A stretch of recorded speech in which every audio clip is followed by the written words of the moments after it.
So if you like the 2017 Villanova team, you're going to love the 2025 Knicks. New York added Mikal Bridges to the roster, sending a Rudy Gobert-esque haul of picks to Brooklyn and the ever-rebuilding Nets. You'll get them this time, Sean Marks. Here's what it looked like. Knicks are getting Mikal Bridges.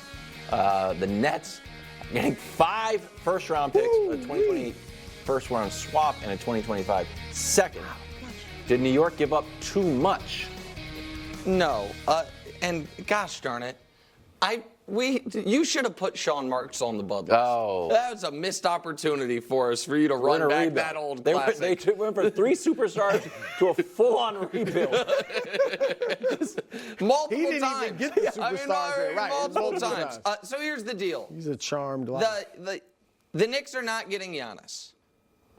And holding on to the picks for the hopes of maybe in 2 years you're not getting Giannis.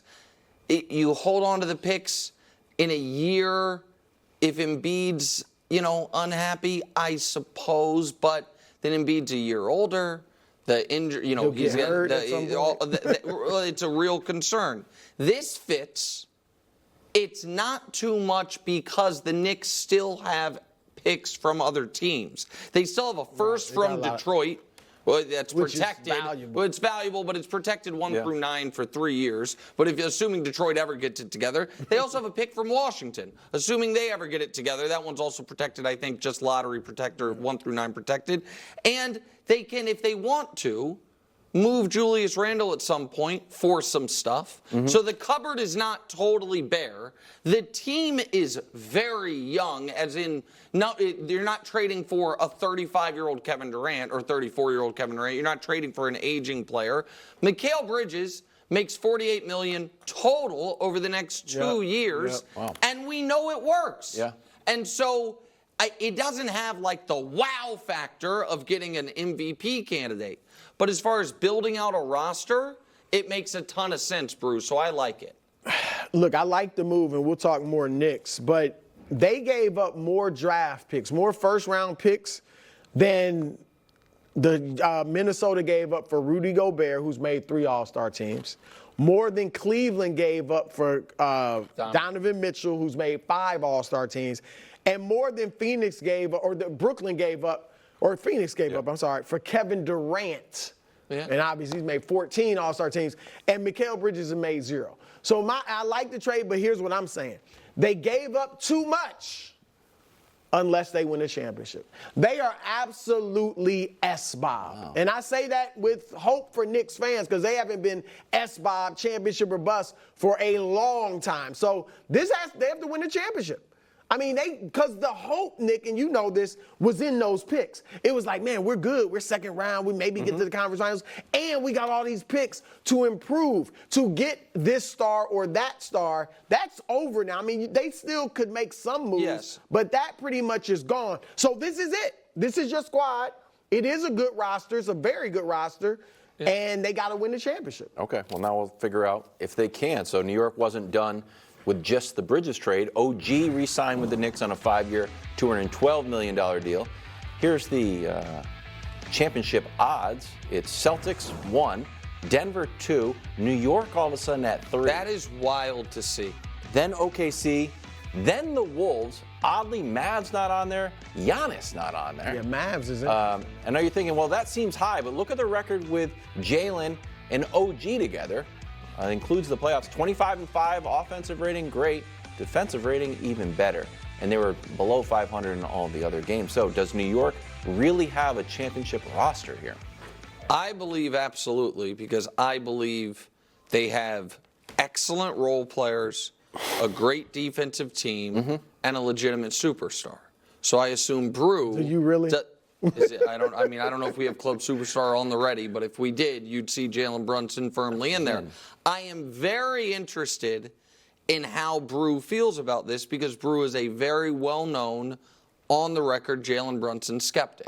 I just don't think he's yet proven he's a superstar. Every time I do King of the Hill, his critique is Jalen Brunson's too high. We do club superstar, and Brew is like, Rick wasn't a superstar, Jalen isn't either. Rick was a superstar in Summer League. In Summer League, that is true. So I think that this Knicks team has the best chance to win a championship of any Knicks team since 1995. The season after they had gone to the NBA Finals. I know people were like, but in 99 they made the Finals. That team had no chance of winning the title, even when they were in the Finals. They had no chance of winning the title. And I loved that team. I loved Spree, but and they were an 8th seed. They were an 8th seed, right? So I really believe this team is as better equipped than any Knicks team in 30 years. Oh. To win a championship since the Starks, Akeem blocked Stark shot. So that's how I feel. I don't hate that take. I mean, some people might say in 2013 when they got to the second round, they won 54 games. Melo got an MVP. But that team was going to have to go through the Heat, and they were never going to beat that Heat team. No, look, I like the team. They are legitimate championship contenders. All right, and they have clearly said, we're going the Celtics route of 2024. We're going the Detroit route of 04. I still don't think Brunson's a superstar. I think he's a star. And what they're going to have to do, I don't think they have two players as good as Jason Tatum and Jaylen Brown. And that is, they're trying to build after the Boston model, but I don't think they have guys that are that good. But Bridges and OG Anunoby can match up with Tatum and Brown and defend them and make it tough. And then Randall, everybody's like, will Randall fit now with Brunson and all that? When they first traded for Anunoby, they went 12-2. They had their full roster. Yeah. They beat Denver. They beat Minnesota. They beat Philadelphia. And then Randall got hurt. So it looks like it can work. But, Nick, here's the thing. They've got to figure out, okay, what's the way for us to play? It's not going to be like they played in the playoffs when it was all Brunson all the time and he's dominating the ball and taking a ton of shots, and he played great. But now Randall's going to have to get some of that. Bridges and OG are going to have to get some of that. Don't think Anunoby's contract's not going to make him – I need to get about close to 20 a game. They got like 4 everyone guys. Getting like 17. Yeah, I mean – they're going to have to just figure out the team way to play, and I think they will. Tibbs is a great coach, and I think they've got unselfish players who will play their roles, but it's not, that's the challenge, because it's not going to be like Derrick Rose and the Bulls with Tibbs. No. Where it's the Derrick Rose show or the Jalen Brunson show. It's going to be a team, but I do like them a lot. Do you think this is I'll go through basketball history, the biggest bet on chemistry and friendship in the NBA, where it's like, you know what? These guys are more than the sum of their parts because they really like each other, and we're all teammates in college, and I think we can get more than you throw all of basketball history at me. It's a tough one, but it is certainly... It'd be hard to imagine a team like right, four and it makes teammates. me wonder, what would Horford, Noah, Corey Brewer have done? The Florida team that won back-to-back. Drexler and Elijah played it. Sure, and so, but the teams that win a championship or multiple championships together, recreating it is special. The thing that I think, Brew, that can't be discounted is not only the point Wild is making about chemistry and unity, but also, man, this team defensively, Mikal Bridges in Phoenix, when he was not asked to be the leading scorer, was